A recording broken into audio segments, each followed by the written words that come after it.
Hey guys, Scott, Pine Barren Craftsman here. Um, Happy to say that today is the day I'm done um, with all the prepping for my heat source, my secondary, which I'd like to have more of a primary heating source for my house. Today is the day that I'm done splitting, stacking, and gathering firewood. We got some snow coming in, I think, this week, and it's going to be maybe a couple inches, 6 inches or more. I don't know. And I'm thinking it's probably going to be pretty much the white stuff's going to be down, and it's going to make it a little harder to get firewood out of the woods. Just to give you a little recap, I started last year's supply of firewood was about a quarter of what I had left over. So I don't know how many cords of firewood I went through. I want to say maybe four, maybe. Um, which isn't a lot. Most people up here could go through more than that. But it was a supplemental heating source. Like I was doing jobs here and there, running around. The fire's not lit. The furnace comes on, and there was a little bit of a disenchantment about the purchase of the stove, how much it cost, and then the pipe and all the installation materials. And by the time you turn around, if you're not cutting the wood yourself, it's really not helping you that much. You know, Meaning cutting the wood, stacking the wood, but also like getting the wood for free off your land, or maybe in a barter system, or maybe super cheap. From there's different ways that you can get firewood. You can get it delivered in a cord. You can get it pre-cut and split to the size that you want, and chopped into manageable pieces so it burns correctly and you can fit it in your stove. But up here in Maine, it might be back home too, but they'll bring it to you here, tree length. So some guys will just order a bulk order of trees that they cut down of a specific species of wood. And you just sit there and you just chop off chunks and go to your log splitter or axe them or whatever you're doing. But this year, I harvested the wood off my yard and other places within legal limitations. I was able to do the right thing and pay permits to go get firewood off of specific lands and go through the steps I need to do that. And it was very fulfilling. You figure if a cord of firewood up here might cost you $300 for seasoned firewood. If you do that a year ahead of time, so you're getting fresh cut trees that you cut down yourself in your yard on your land, and you stack them a year ahead, split and all that, you start noticing like that's $300 right there for a cord and then another cord. And if you do that a couple cords in a week, or a couple cords in a couple of weeks, you start realizing that you're making money or saving money. And that takes you out of somebody else's house, right? So now I don't have to paint somebody's molding to go buy a heat source for my furnace. I can go take my back and bring it to the woods and haul the wood out myself. And I think the hope is that the more you can be this homesteader and get away with having to work for other people, the labor you put in for yourself. Now, granted, we didn't go and buy a farm. We went and bought a house in a place that is more of I guess, a scenic, right, view, and it's not as usable. So that's the first, you know, setback, a con about where we live and the size of our house. The house we have is way bigger than we need. Just happened to be the house that we bought at the time. And long story short, we're here now. And, if you had a modest house meant to live around one wood burning stove, or maybe you can get one of these feeding systems outside, you can feed it and it can run like a 3,000 square foot house, depending on how you plumb it in. Like you could put time into this thought and you could, but you're going to burn a ton of wood trying to keep that house warm. So we've managed to make the central part of our house livable, and we don't worry about the rest of it. Nothing's going to freeze. We're not worried about that. It's a well insulated, well built house. It has a southern facing view, so we have a lot of heat when the sun comes up through the greenhouse effect. But I guess after all this being said, a life hack, right?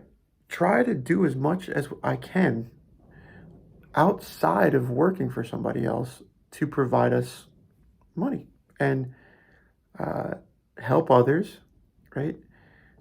And you have something that they need, I have something, they have something that I need, back and forth. And before you know it, you're just working, but you're just living your life. You're getting food, you're getting shelter, you're getting bardening system, you got heat, Yeah, you got to pay electric bill, so you need money there. But now you're going out, maybe working 3 days a week, paying taxes on it, doing everything legit, and you end up with enough at a lower income, but you're doing work that's fulfilling. So I go look at the stack now I say, wow, I did that, and I'm in shape, right? I don't know if you got to the end of, like, the point of this conversation here is 5 minutes in. If you got this far, um, keeping yourself active, right? Trying to do the physical work within reason. I'm carrying logs out that are big, they're wearing on my body. Sure, I've been sore, but is it better? Is it better than, you know, working for somebody else the same manner? Okay, that's a one-to-one, labor and labor. It's tough. But if you're doing a sedentary job, are you living your best life? So I guess the balance that me and my family are trying to find is work um, as little as possible to make the money you need, and physically work as much as you can to keep yourself happy, active, and healthy, and all that. So yeah, firewood, right? So who wants to carry firewood? Well, there's always the thought that the price for what we're buying goes up and up and up and up, and then you start saying, well, now I have to get firewood. Well, it's kind of one of those things that you're already doing. Where we grew up in the town that I lived in, you smell wood burning stoves going all over town, and slowly but surely it got less and less. And natural gas lines come in, propane tanks get tossed, and now it's like, you know, switching to electric and solar and all that. That's all great. It takes a lot of money to do that, and those panels are only new, the first day you get them. So there's a shelf life to those. Um, but it's something that I'm thinking about as well. Solar to supplement the electric, and buying it outright. If you could afford it, just start maybe small panels, panel to panel. Like, hey, I just want to run my air conditioner. I want to, well, not even air conditioner. I want to run my refrigerator, I should say, and my well pump. So this way you got water and you got a refrigerator to keep your food fresh, and a couple light bulbs. So you get a smaller solar array than you need. I'm looking at my buddy's video. I'm thinking about him. We're talking about solar right now. He went out into the ocean. Okay, there's another version. You don't got to get firewood. He went out into the ocean and he's pulling these like 800-pound tuna, and he's like gaffing them and throwing them on the boat, and, eating the flesh, right out of the fish while it's still there. And he's harvesting, right? And he's homesteading, and he lives in a beautiful house right on a inlet. We call them inlets, lagoons, or whatever, in Jersey. And you can take your boat. You got to pay the money for the fuel. That's the other thing. Like, can you get the boat more efficient? You're going to go out on a sailboat? How are you going to fish? So this is, a one-to-one ratio where you're putting your time in, your money in, you know, is it going to pay back equally? Or can you find, and the sport of it, the fun of it. So this was fun to me. I mean, you go out, you see the countryside, you grab firewood. So what's next, right? We got the greenhouse. We get some vegetables flowing. I'm not a big vegetarian or vegetable eater, but I have, broadened my horizons. I mean, artichokes, uh, cabbage, lettuce, carrots, cucumbers. So from there, um, what can you do?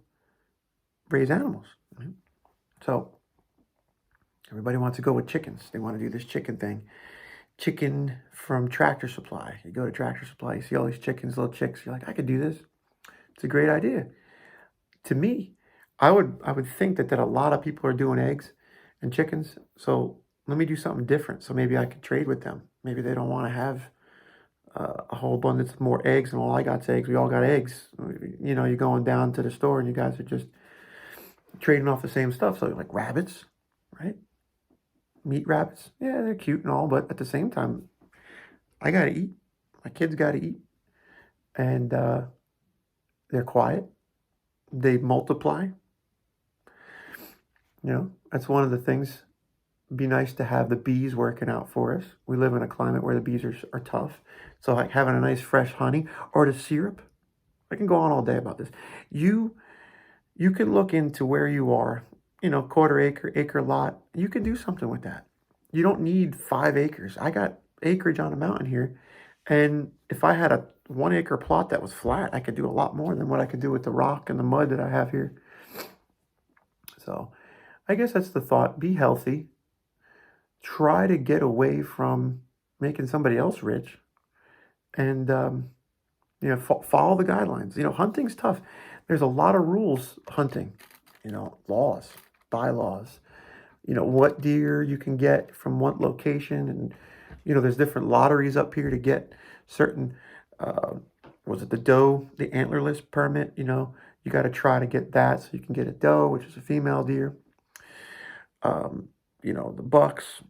um Different states, you pay to go to different states to go hunt their animals and bring that meat back. But that's a whole nother world.